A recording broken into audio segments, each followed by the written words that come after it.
Halo, ketemu lagi dengan saya Toto Sugiarto.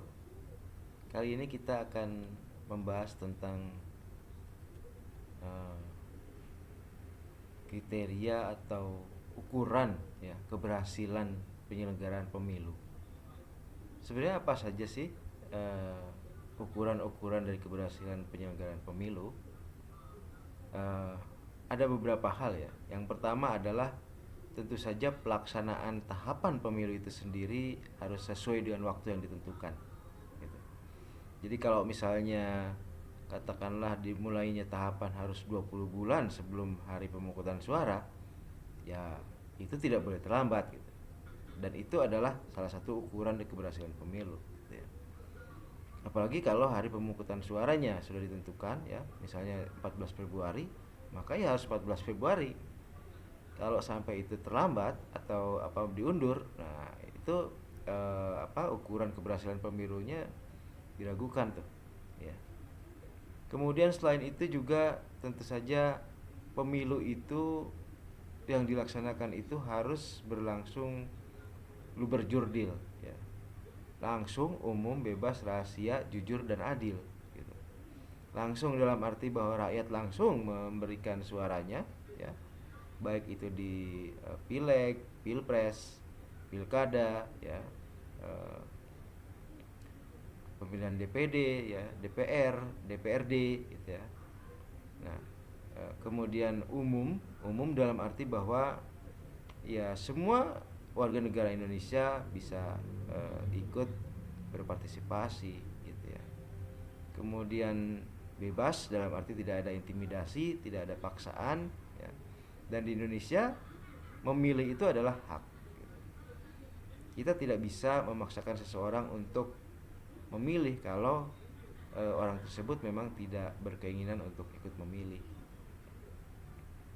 Kemudian rahasia ya, setiap orang terjamin kerahasiaannya, dia ingin memilih siapa gitu ya, baik dalam pileg atau dalam pilpres atau dalam pilkada. Kemudian juga jujur dan adil ya. Apa namanya dua prinsip ini juga penting agar pemilu itu berlangsung dengan baik, ya harus jujur.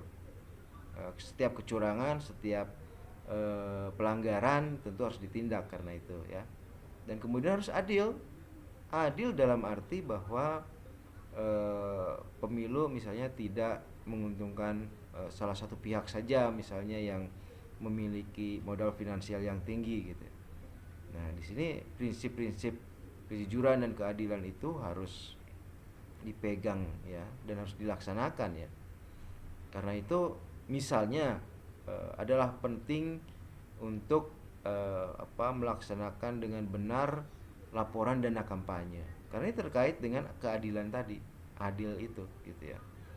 Kalau laporan dana kampanyenya sembarangan, asal jadi, maka tentu saja mereka yang punya uang banyak itulah yang memiliki kemungkinan lebih besar untuk memenangkan pemilu. Karena adanya tidak perlunya melaporkan secara benar-benar penggunaan atau biaya pemilunya gitu ya.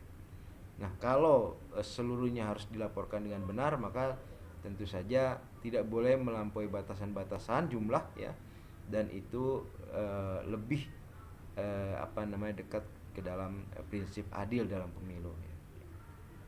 Kemudian ukuran lainnya adalah tentu saja pemilu harus berlangsung dengan damai ya. Pemilu adalah memang konflik, tetapi konflik dalam pemilu adalah konflik verbal. Konflik bicara ya, saling saling boleh saja saling menghujat, saling membuka keburukan orang lain, tetapi yang benar, bukan hoax ya gitu. Nah, itu salah satu ukuran dari keberhasilan pemilu. Kemudian ukuran lainnya adalah tingginya partisipasi masyarakat. Meskipun tentu saja ini adalah hak ya, memilih adalah hak bagi setiap warga negara, tetapi tingginya partisipasi masyarakat itu merupakan gambaran pemilu yang berhasil menarik perhatian warga negara. berhasil memunculkan optimisme warga negara, dan itu adalah bagian dari ukuran-ukuran keberhasilan pemilu gitu ya.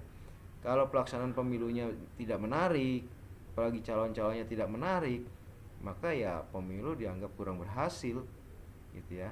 Meskipun pemilu adalah hak setiap individu gitu ya.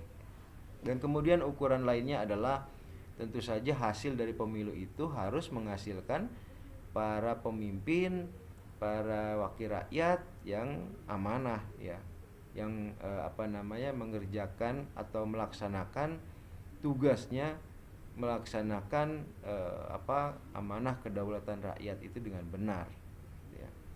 Kalau kenyataannya masih banyak katakanlah pemimpin atau wakil rakyat yang terjerat korupsi gitu ya, tentu saja ukuran keberhasilan pemilu itu diragukan. Sampai sekarang kan banyak sekali misalnya kepala daerah yang ujung-ujungnya di KPK dan kemudian terbukti korupsi. Maka kita bisa katakan bahwa keberhasilan dari pilkada itu ya diragukan sampai sekarang ini. Pilkada kita belum berhasil, dalam arti berhasil menciptakan para pemimpin-pemimpin yang berkualitas, bebas korupsi, bersih gitu ya, sehingga kemudian pemerintahan yang terbentuk adalah pemerintahan yang bersih, pemerintahan yang baik, good governance gitu ya. Oke, saya kira itu ya sedikit pembahasan terkait dengan ukuran-ukuran keberhasilan dalam pemilu. Semoga ini bisa menjadi bisa menjadi pencerahan bagi kita semua. Terima kasih. Jangan lupa like dan subscribe.